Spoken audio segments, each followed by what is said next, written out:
I think we should be clear about why we have gathered here, and what is the intention of these dialogues.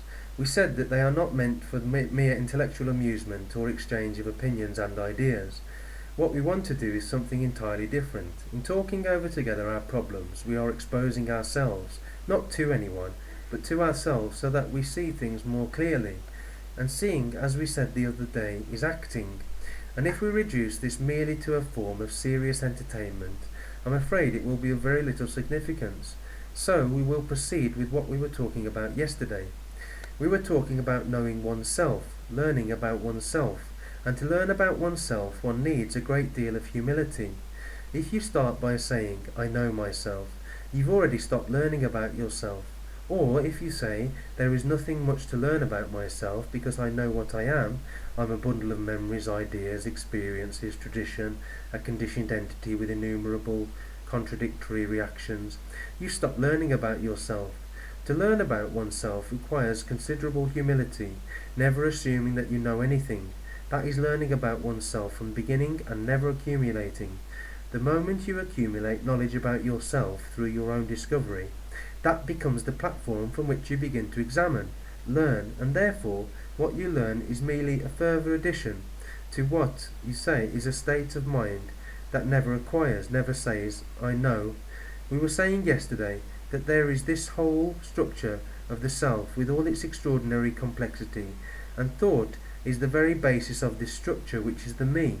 I think this morning it might be worthwhile to go into this question of what is thinking and what significance it has, and where thought has no significance at all, where thought must be exercised with care, with logic, with sanity, and where thought has very little meaning.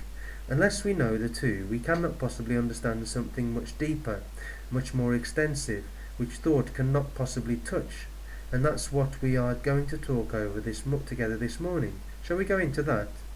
In understanding thought, we shall probably only also discover what love is. I think the understanding of thought must inevitably lead to the other. So it is necessary to understand this whole complex structure of what thinking is, what memory is, how thought is conditioned and is always of the past, and therefore never new. If we can grasp that, perhaps we shall find out something, a state that is entirely different. So it seems to me that it is important to understand for ourselves what thinking is, how it originates, what is its beginning, how it conditions all action.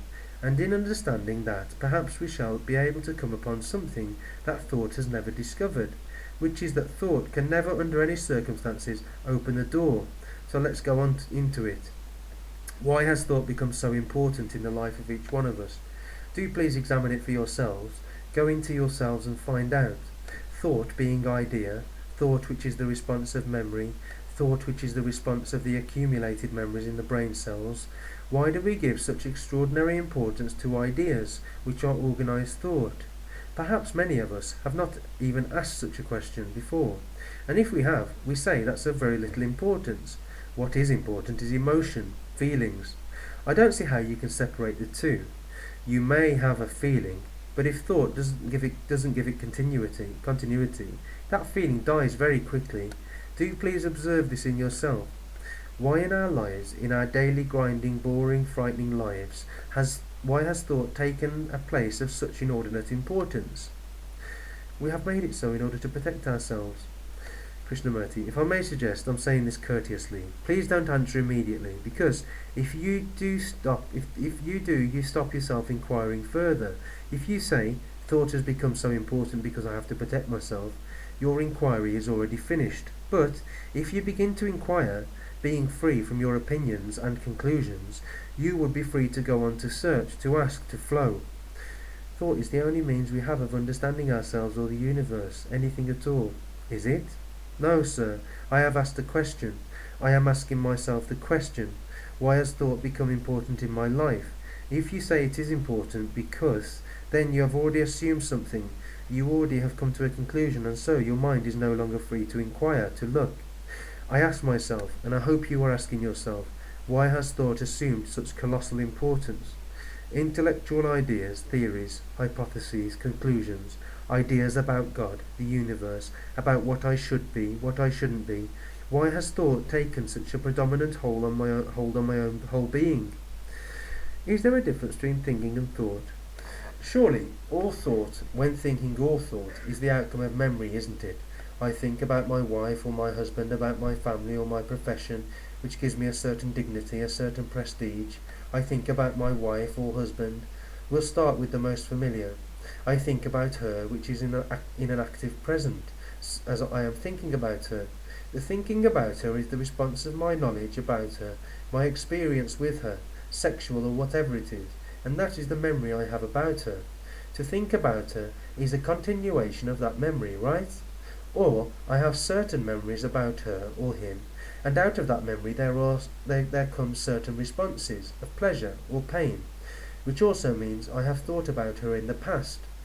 Thinking and thought are similar. You can't divide it so neatly. Ask yourselves, as I am asking myself, which is one a slave to thought? Why is one a slave to thought?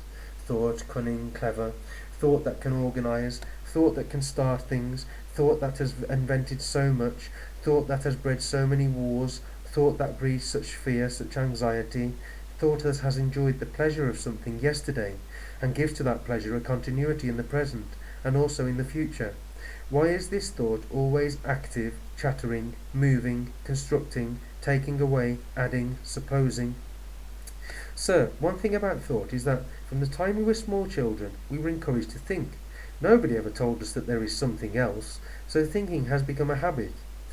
Yes, sir, all right, there is not something else. Nobody has told you about something else. Forget the something else. I am asking, why have you given so much importance to thought?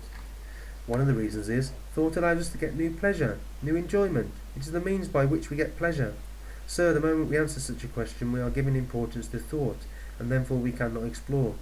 We must have clarity. We think thought is the means to it. Krishnamurti, someone has put this question, why have you given such importance to thought? And they say to you, you must answer it, and the answer must be right, not just guesswork, otherwise you'll be shot tomorrow morning. How will you answer it? Can we live without thinking?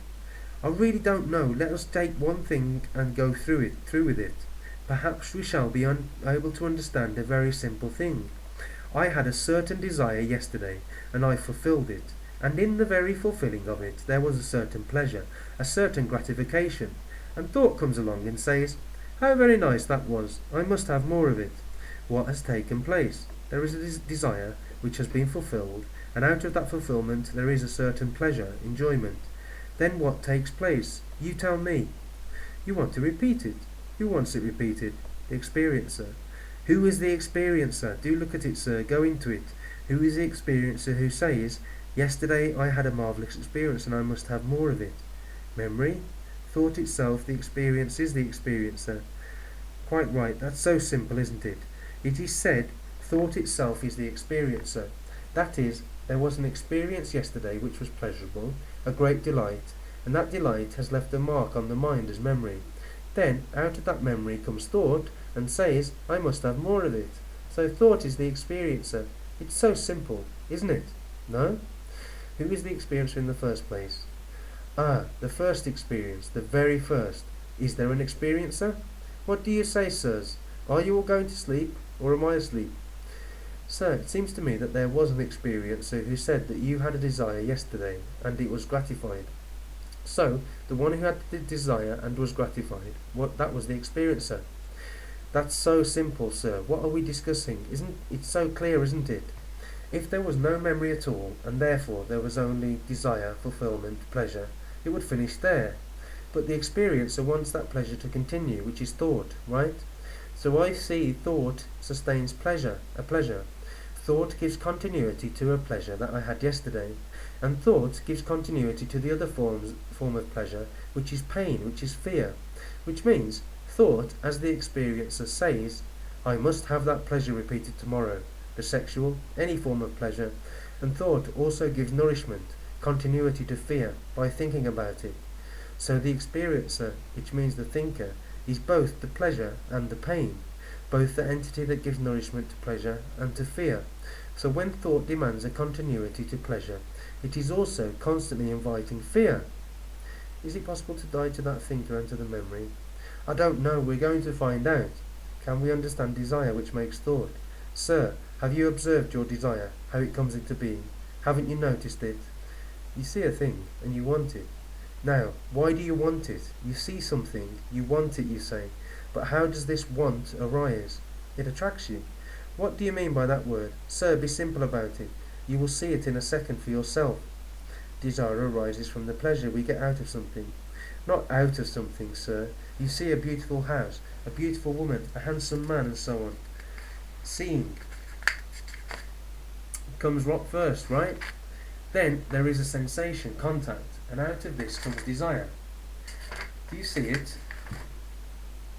Doesn't it? I see you, very intelligent, alive, active.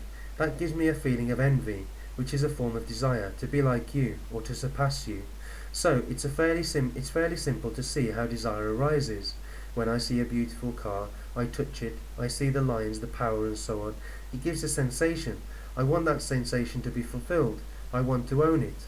Then the thinker who says, how nice it would be to get into that car and drive, right? That is so clear, if one can be simple about it. So, the thinker is both the giver of pain, pleasure and fear. And what we want is a continuation of pleasure without fear, and that's what each one of us is seeking. Pleasure in the wife or the husband, pleasure in the family, pleasure which one derives from this absurd thing called nationality, the pleasures of finding through thought a so-called God, and so on. And the other side of the coin is the avoidance of pain, and the avoidance of fear.